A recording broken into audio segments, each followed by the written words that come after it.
महाराजा कृष्णदेव राय एक कीमती रत्न जड़ित अंगूठी पहना करते थे।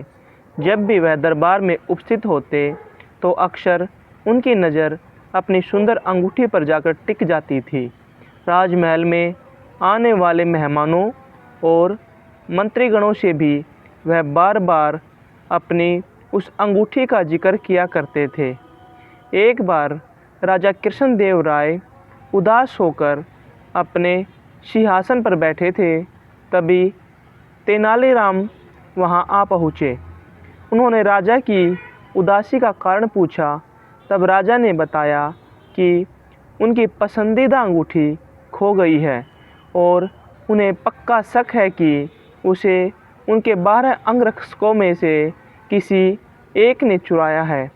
चूँकि राजा कृष्णदेव राय का सुरक्षा घेरा इतना चुस्त होता था कि कोई चोर उचक्का या सामान्य व्यक्ति उनके नज़दीक नहीं जा सकता था। तेनालीराम ने तुरंत महाराज से कहा कि मैं अंगूठी चोर को बहुत जल्द पकड़ लूँगा। यह बात सुनकर राजा कृष्णदेव राय बहुत प्रसन्न हुए। उन्होंने तुरंत अपने अंगरक्षकों को बुलवा लिया। तेनालीराम बोले, राजा की अंगूठी आप 12 अंगरक्षकों में से किसी एक ने ली है, लेकिन मैं इसका पता बड़ी आसानी से लगा लूँगा।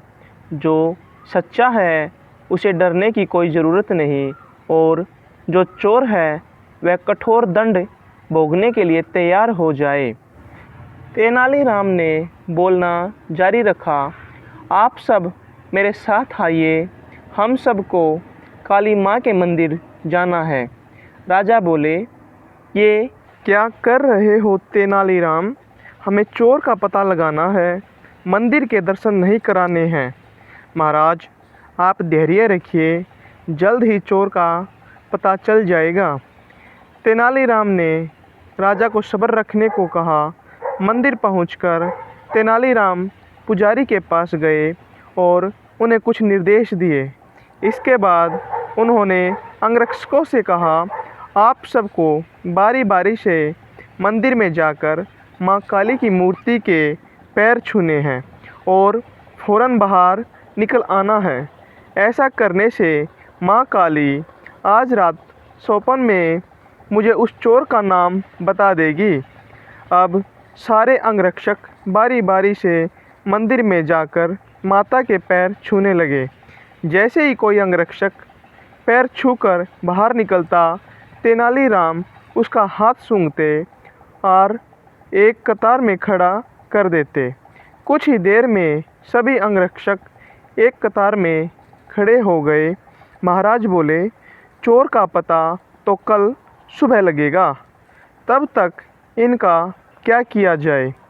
नहीं महाराज, चोर का पता तो लग चुका है।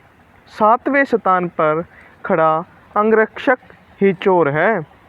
ऐसा सुनते ही वह अंगरक्षक भागने लगा, पर वहाँ मौजूद सिपाहियों ने उसे धर दबोचा और कारागार में डाल दिया।